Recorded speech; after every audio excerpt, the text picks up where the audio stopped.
मैं एक बार आपको फिर से बता देता हूँ, एक्सरसाइज समझ लीजिए इसको आप, कि हम दोबारा से ये वर्कआउट करने जा रहे हैं। एक बार मेमोराइज़ कर लेते हैं कि क्या हमें करना है और क्या नहीं करना है। देखिए, 100% ट्रस्टेबल स्ट्रेटजी, केवल इसी को फॉलो करना है, इसको भूलना नहीं है कभी। मार्केट डेप्थ किसी पर्टिकुलर डायरेक्शन में स्ट्रॉन्ग हो, केवल एक दिशा में, ठीक है। ओआई डाटा भी स्ट्रॉन्ग हो उसी दिशा में, और उसी में होना चाहिए S and R, insensible app.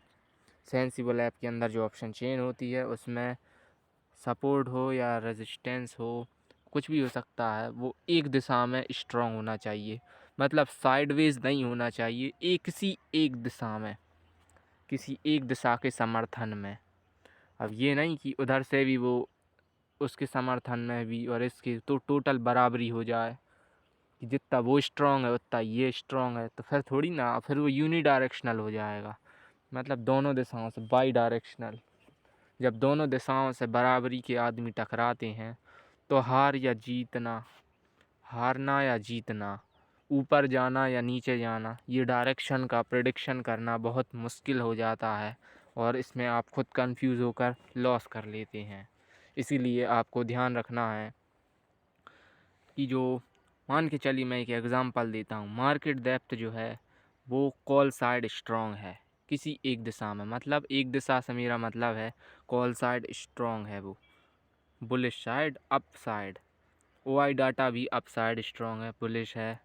S and R, insensible app, वो भी ऊपर की साइड स्ट्रॉन्ग है, मतलब बुलिश साइड, उसका समर्थन ज़्यादा है, सपोर्ट स्ट्रॉन्ग है।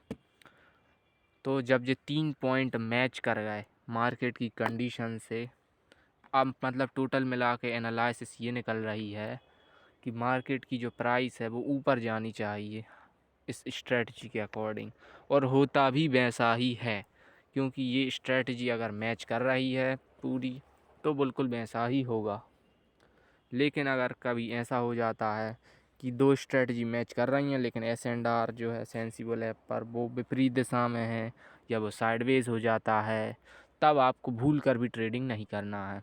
या मार्केट डेप्थ कभी कभी ऐसा होता है, एस एंड आर तो स्ट्रॉन्ग है, वाई डाटा भी स्ट्रॉन्ग है, लेकिन मार्केट डेप्थ स्ट्रॉन्ग है ही नहीं उस दिशा में। तो सबसे ज़रूरी पॉइंट है हमारे मार्केट डेप्थ और S and R in Sensibull app. ये 2 पॉइंट तो सबसे ज़्यादा ही इम्पोर्टेंट हैं। ओआई डाटा का तो ऐसा है, अगर वो बीआरएस भी है तो कन्वर्ट हो सकता है, ठीक है।